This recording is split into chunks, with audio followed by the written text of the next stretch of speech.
In this video, we're going to consider the question, why are some places switched on and switched off to globalisation? This is just a quick recap of how you might plan this kind of essay or this kind of question, what should be involved and how you can lay it out.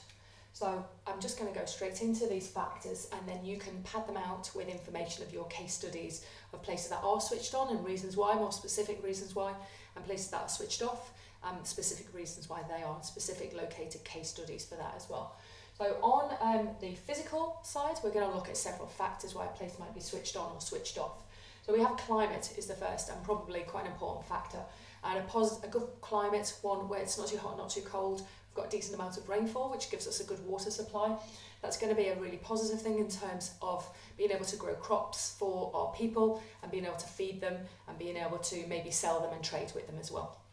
Natural resources are obviously a really good thing to have, a good factor, because again, we can either use the natural resources in terms of oil and gas to produce electricity. So we have a good supply of electricity to attract TNCs and foreign direct investment, or indeed we could sell those natural resources for other countries to make their own electricity. Whether we're landlocked or whether we're coastal is quite important as well. If we're landlocked, then it's going to be a lot more difficult to ship goods in and out, and it's going to be very difficult to maybe get your goods through countries, subsequent countries to coastal areas where they can be shipped out because of taxes and tariffs if we go through those countries. A coastal location is obviously a lot more beneficial.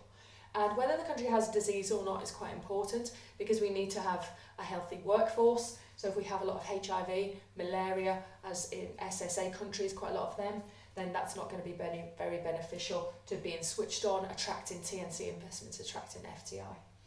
From a human point of view, there are several factors. The labour force is important, so your overall population, and whether that population is skilled or not is going to be a huge issue, and whether you're going to be switched on or off. The energy supply, having a reliable source of energy is very important. Again, in terms of you attracting FDI and TNC investment, that's really important. Internet access, linked to our Coffin Arkini index, is going to be important, as well as how much you're switched on or switched off, how easy you can transfer data, information, how connected you are with social media and the internet, etc. is really, really important as well. And your balance of trade is obviously a really important one. As we know from looking at lots of sub-Saharan African countries, if we have a negative balance of trade, then that means that our exports far exceed our imports in terms of money. So that's a negative balance of trade, which is not a good thing to have in terms of being switched on. That will lead you to be switched off.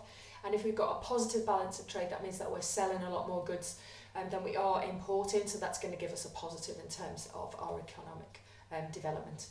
So overall, we need to look at both sides. We need to have located case study details to be able to answer the question why some places may be switched on and other places may be switched off.